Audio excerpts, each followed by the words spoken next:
Dilutions are a major thing in chemistry. You'll be using them a lot. You might be using them in your job in healthcare when you have a concentrated solution and you have to dilute that to a certain concentration to administer to a patient. As I talked to, one of the things I did this summer in preparing for the class was talk to nurses, interviewed some nurses, and people mentioned that making dilutions and preparing solutions is an important part of the job. It's one way that people use chemistry on the job. And so today we'll go through a technique that you can use for preparing the proper concentration of a solution. So here's just a picture of dilution of copper nitrate, obviously very concentrated on the left of the screen, very dilute on the right of the screen. And let's talk about how we do dilutions. And if anybody's having trouble hearing, yeah, I think just leaving and coming back is probably a good idea because it looks like other folks can hear us all right. Okay, so dilutions. Dilutions are just the process of adding water or some other solvent, but usually it's water, to reduce the concentration of a solute in a solution. So think about like adding water to OJ. If you buy frozen orange juice, we don't use that anymore in our house, but when I was a kid, that was my job, was diluting the orange juice concentrate when we ran out. And so you'd add, what was it? I think you'd open the little container, dump the frozen orange juice into the pitcher, and add 3 containers full of water. And so you're just diluting the orange juice. It was very concentrated in the frozen solution, and you're diluting it with water. And that's the same thing we do in chemistry all the time. One of the things that makes this easy is this idea, volume, or this principle. Volume and concentration are related by inverse proportion. So if you increase one, you decrease the other. So in the case of orange juice, we had a certain volume. Say that frozen orange juice container contains 250 milliliters of frozen orange juice. So that's our volume, and it's very concentrated. When we dilute that orange juice with water, we're increasing the volume, and the concentration is going down. So volume up, concentration down. Volume down, concentration up. If we were dehydrating the orange juice, letting water evaporate out, we would be concentrating the orange juice by reducing the volume. So volume and concentration are related by inverse proportion. You increase one, you decrease the other. So we can write a little law here that we can use. Initial concentration of a solution times the initial volume equals the final concentration times the final volume. Give you a minute to write that down. Initial concentration times initial volume equals the final concentration times the final volume. So it's a pretty handy little equation. And because when volume goes up, concentration goes down, if you multiply the initial concentration times the initial volume, it's going to equal the final concentration times final volume. It doesn't matter which units you use, as long as the units are the same on each side of the equation. So if we had initial concentration in milliliters, the final concentration would have to be in milliliters as well. If the initial volume was in grams per liter, the final volume would be grams per liter as well. So any unit, you can use any units in this equation, but they have to be the same on both sides of the equal sign.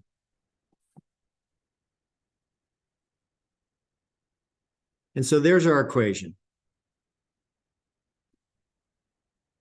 C1, initial concentration, times V1, initial volume, equals C2, the final concentration, and times V2, the final volume. So get to know and love this little equation. C1 times V1 equals C2 times V2.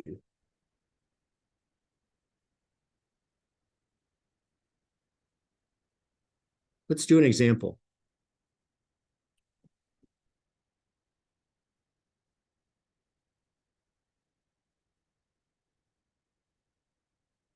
If we add 50 mils of water to 25 mils of a 0.9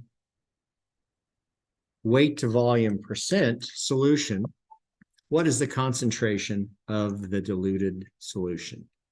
All right, so let's solve this one.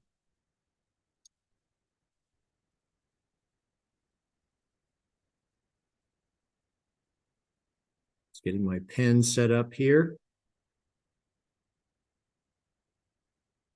All right, so this is a little word problem. We talked a little bit about solving word problems. So what does the word problem want? All right, that's the first question. So it wants the concentration of the diluted solution. That's ending concentration. So that's what we call C2.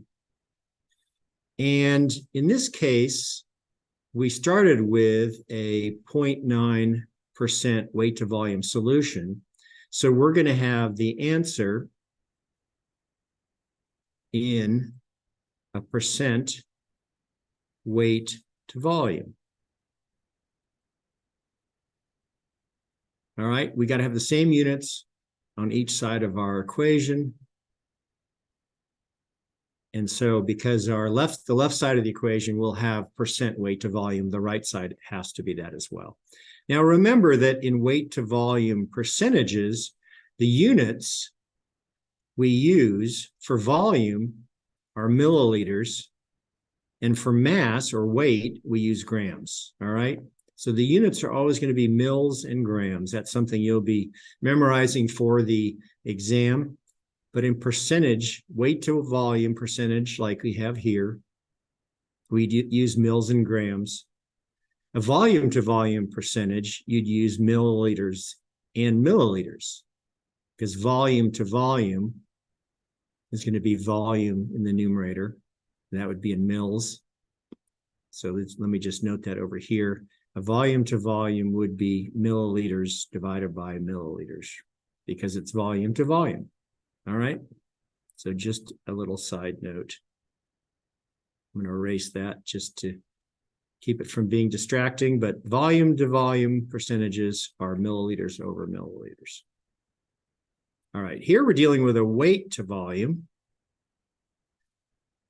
And our answer will be in grams per mil.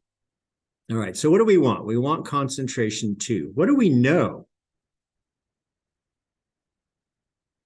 Well, we know that our initial volume, so V1, starting volume, is 25 milliliters. We know that our starting concentration is 0.9% weight to volume, and that will be 0.9 grams per 100 mils.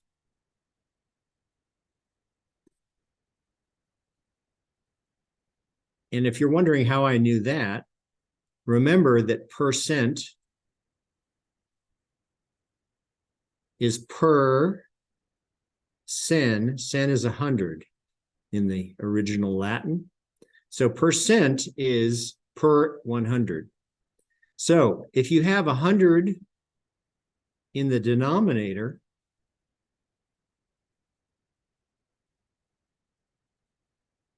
the percent is the number in the numerator. And forgive my messy writing here. It's a little challenging writing on this tablet. So the percent is the number in the numerator.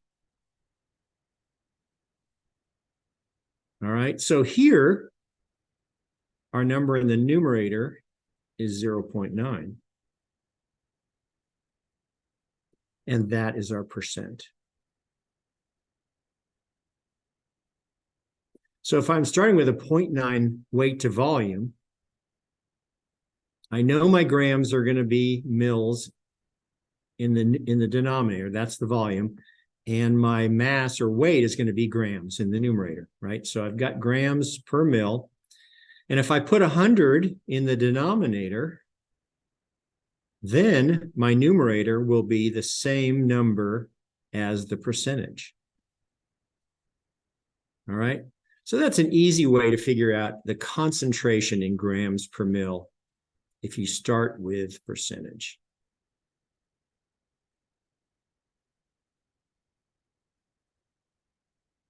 All right, I'm going to erase this. And this will all be in the recording of this lecture. So if you want to go back and look at it, you can.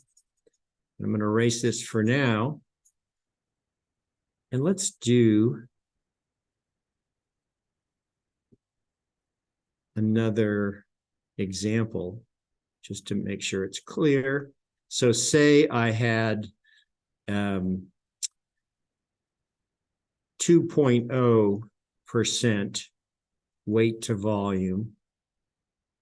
If I wanted to know that in grams per liter, if I put 100 mils in the denominator, what would be the grams in the numerator? And it's just going to be the same number as the percentage, or 2.0. All right, so that's just a little aside, another example of how to get grams per liter, grams per mil from your percentage. All right, it's per 100, so it's 2.0 per 100, or 2%. All right, so that's what we know is we know V1 and C1.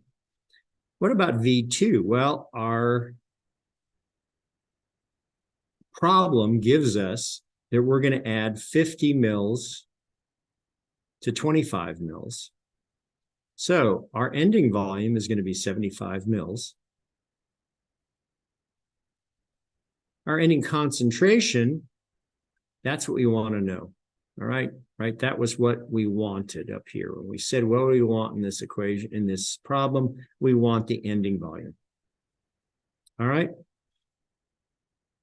So what else do we need? I don't think we need anything else to solve this. So I'm going to make a little room for us over here on the right.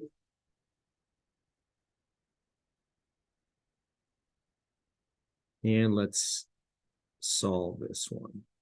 All right, so our equation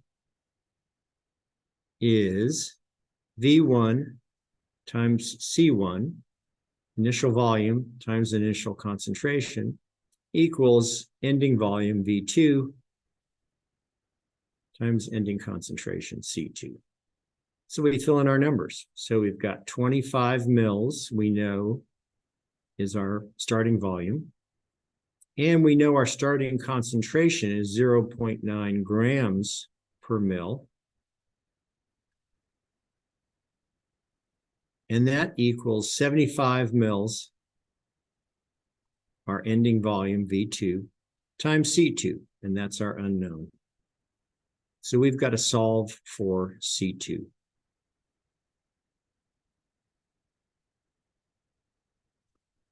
So to solve for C2, I want to isolate C2 on one side of the equal sign. Well, one way I can do that is dividing both sides by 75 mils. All right, as long as I divide or multiply both sides of the equation by the same number, I don't change the overall relationship between the left side and the right side of the equal sign. So I'll divide both sides by 75 mils. Now I can do a little cancellation, right? Because 75 mils here that I'm crossing out now in the numerator cancels 75 mils in the denominator on the right. On the left, I can't cancel any numbers, but I can cancel some units. So milliliters in the numerator cancel with milliliters in the denominator on the left side of the equation. So what am I left with? I'm left with 25 mils. I'm sorry, we canceled mils, so let me erase that. Canceled mils. So we have 25 times 0.9 grams per liter. We didn't cancel those units. Divided by 75, and that equals C2. So we just do the math now. And isn't it 0.9 grams per milliliter? Thank you very much. Good catch. Yep, grams per mil. Thank you. All right, so now we just do the math. 25 divided by 75 times 0.9, and I already did the math on this. So that is, oh, in fact, let's see. Yeah, 0.9. Yeah, I did the math on this earlier, just double checking. And I got 0.3 grams per milliliter equals C2. And that, if I've done the math right, is our answer. All right, units are grams per mil, right? Those are the only units that we haven't canceled. So that's right, because that's a unit of concentration, and we're looking for the final concentration. So the units look good. If I kind of do the math in my head, I can say, well, I started with 0.9%, and I'm going to dilute this. And I'm actually diluting this 3 times because I go from 25 mils to 75. So my concentration should be a third of what I started with. And that's what it is. So it's 1/3 of the start. That's just my big picture. Doctor, sorry to interrupt, Dr. C. I was wondering if you can give us an example that we could work on our own, and then you help us after. I don't know. That's just an idea. So there's some similar problems that are already out on Canvas, and there are 2 videos where I work those. So I would suggest looking at those and working those on your own, and then going back and looking at the solutions on the videos. So for today, I think I want to just get through these, and then you'll have an opportunity to rewatch this, and then you can work those other problems on your own. All right, any questions on how we did this? I just have a quick question on like the math part near the end. So did you, so you divided 25 by 75 and then 0.9 by 75 and then multiplied those numbers? Well, I divided 25 by 75 and then multiplied by 0.9. Oh, okay, cool, thank you. Yeah, so that's the whole. So I basically just worked the math on the 3 numbers, 25, 75, and 0.9. And then the grams, the units then are what end up in the answer.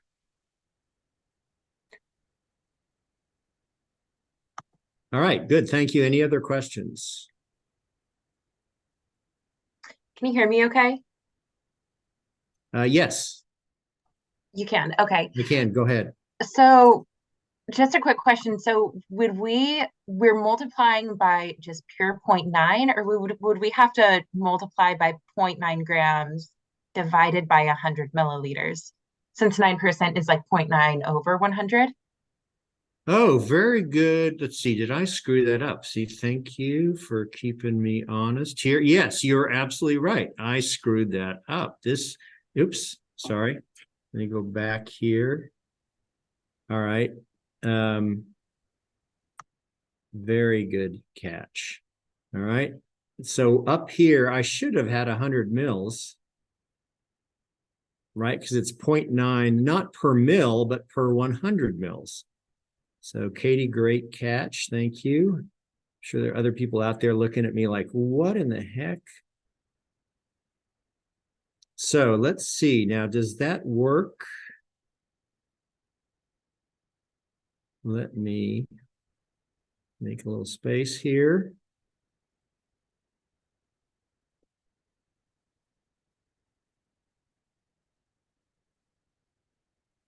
Okay, so if I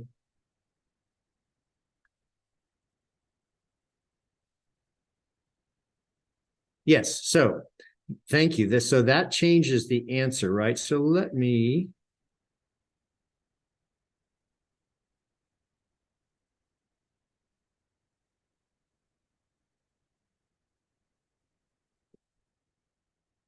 okay. So the answer 25 divided by 75 times 0.9. So let me just do it over here. 25 times 0.9 divided by 75 times 100 is effectively what we're going to be doing. And if we do that, we get 0.0, oops, yeah, that's right, 0.3 grams per mil, right? Because I had grams, 0.9 grams divided by 100 mils. So we end up with 0.03 grams per mil. If remember how we turn grams per mil back into a percentage, we multiply by 100. And that gets us back to 0.3%.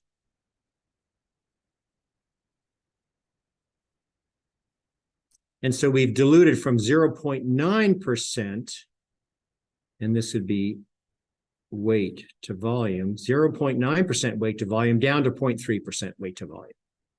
All right. So thank you for that very helpful correction. Dr. C, Yes. I'm pretty sure 0.03 times 100 is 3. The whole number 3. Oh, you're right. So maybe I must have screwed up let's see, 0. So it's 25 divided by 75, 100 times 0.9 would be 0.003. All right.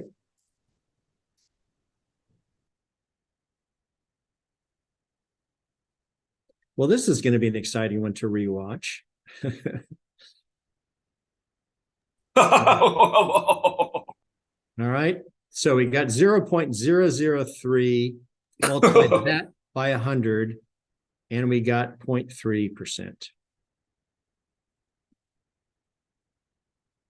All right. And then I just had a question about this. So like in the book, it was talking about finding concentrations, and I thought that percent WV was a concentration. It is. It is. And so you could just use 0.9%. That is a concentration. 0.9% weight to volume is another way of expressing concentration, right? So we started originally with 4 ways to express concentration: mass to volume or volume to volume. Then percentage was the second. Molarity was the third, and equivalents were the fourth. So I combine really the two here. What we could do is, let's do this.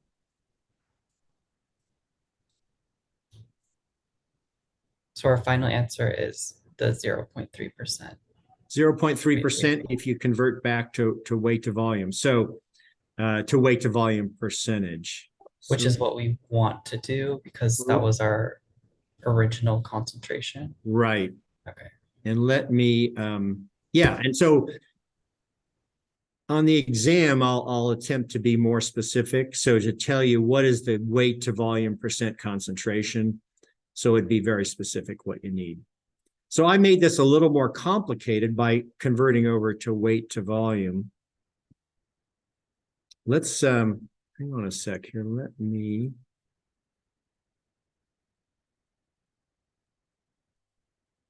me add another slide, and let's do this.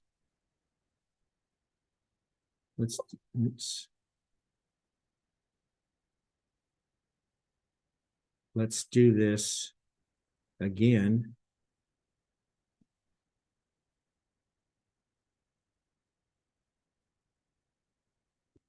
Should we redo the problem all over again just to make sure like the students who are confused, they could actually, write it, the arithmetic part of the problem, number for number?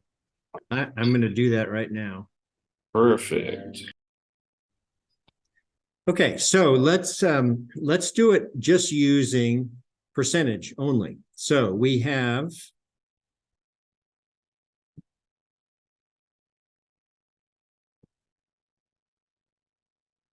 get my pen set up here. All right, so we have V1 C1 equals V2 C2. So our V1 was 0.9% weight to volume. Our C1 was 25 mils. And that equals C2 or V2, sorry.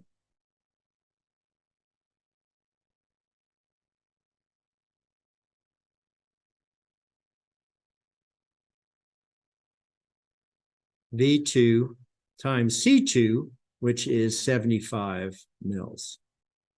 So if I don't convert to grams per mil, I can simplify this and I can just divide both sides by 75 mils like I did last time.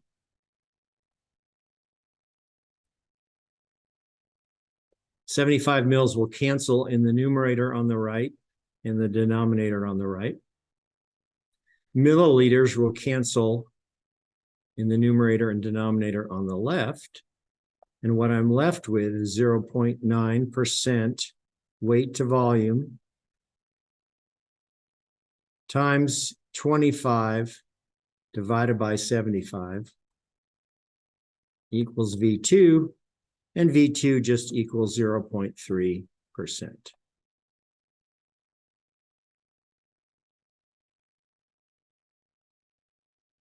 So that makes it a lot simpler. Dr. C, Yes, Anna, go ahead. 0.3%, it's not a volume though, it's concentration too. I'm sorry? 0.3% would be the concentration too. Yes, Not the volume. exactly. It's a weight to volume concentration. But in the equation you write in volume too. I'm sorry, I couldn't hear that last part. But in the equation you're writing that it is volume too. Because volume you're 2 is right. 70. Sorry, you're right. I wrote this should be C2. Thank you. All right. Clearly, I've got too many moving parts here. I'm not keeping track very well this morning. So there you go. Should be C2.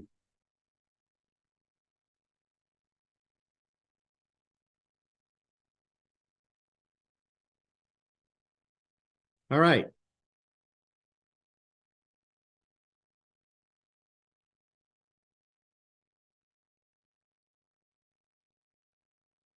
All right. So that's that one. Let's do another one. How many liters of 6 molar sodium hydroxide solution are needed to prepare 1 liter of a 0.15 molar sodium hydroxide solution? So this would be a fairly typical example of what you might find in a chemistry lab or in medicine. So what do we know? What do we want here? What's the question asking for? So what we want is how many liters of 6.0 molar sodium hydroxide to use in preparing a 1 liter solution of 0.15 molar sodium hydroxide. So we're going to take a little bit of the 6 molar, fairly concentrated solution, and we're going to dilute it. And so what we want is the liters of 6 molar sodium hydroxide to make 1 liter of 0.15 molar sodium hydroxide.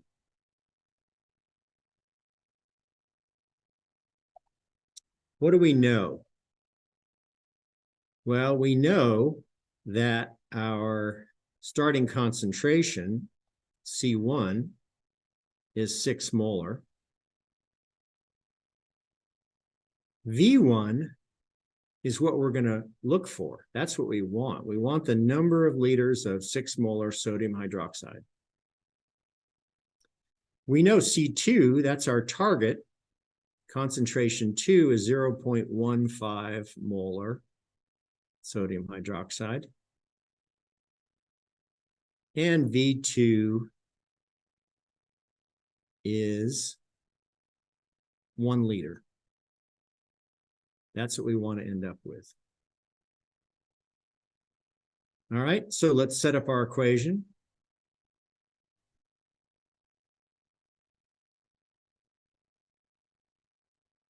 C1V1 equals C2V2. So we have 6 molar sodium hydroxide as our initial concentration. V1 is our unknown. Our concentration 2 is 0.15 molar NaOH. And V2 is 1.0 liters. All right. So how do I isolate V1 on one side of the equal sign? One way to do that is divide each side by 6 molar NaOH.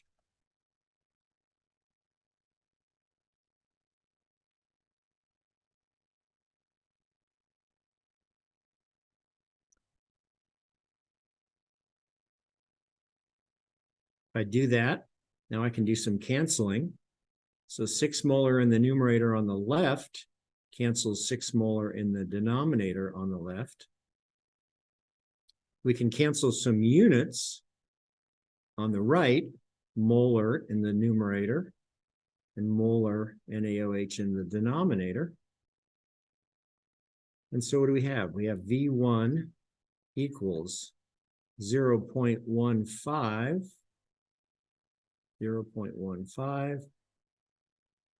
times 1.0 liters divided by 6. And if we do the math there, what do we get?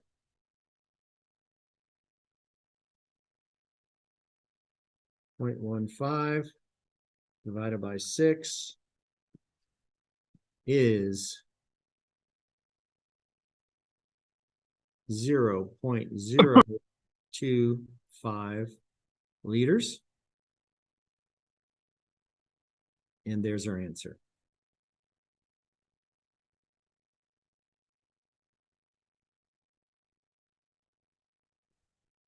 Looks good to me. So that's V1, that's V1, volume 1. So we need to use 25 milliliters or 0.025 liters. And then how would we actually prepare that solution? All right, we've answered the question, how many liters of 6 molar sodium hydroxide are needed? And we needed 0.025 liters. So to prepare that solution, we would take 0.025 liters, which is 25 milliliters of NaOH, of the 6 molar NaOH. And we would put that in a beaker or a graduated cylinder.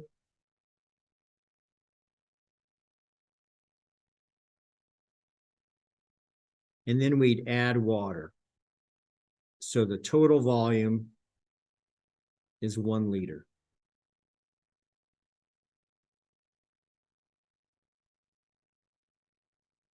All right, so that's how we'd actually make the solution.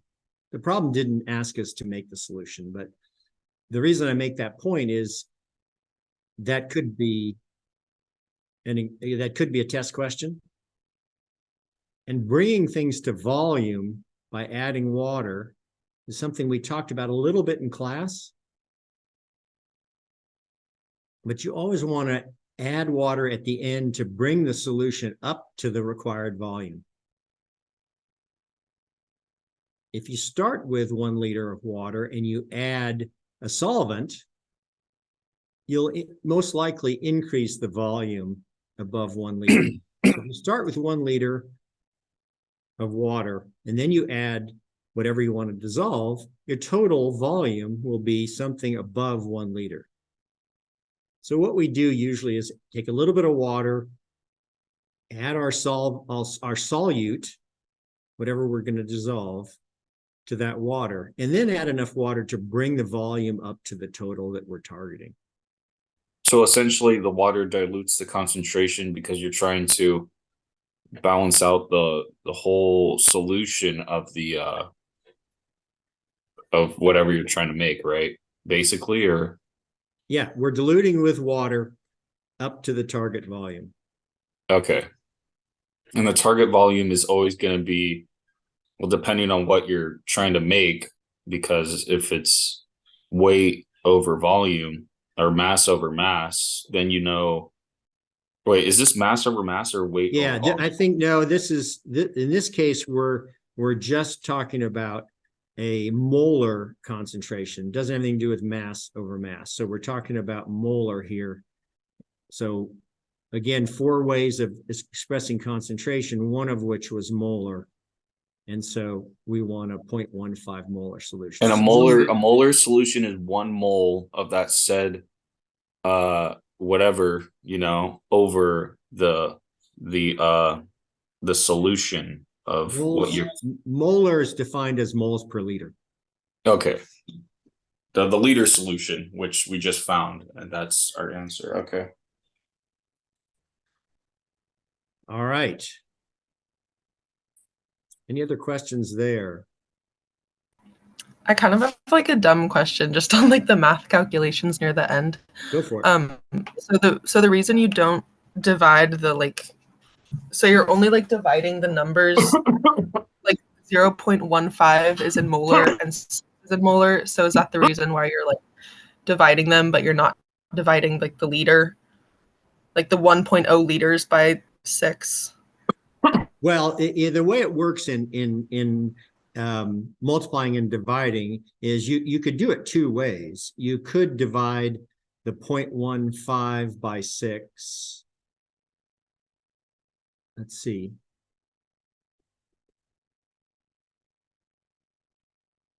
Well, let's see. I would multiply first and then divide.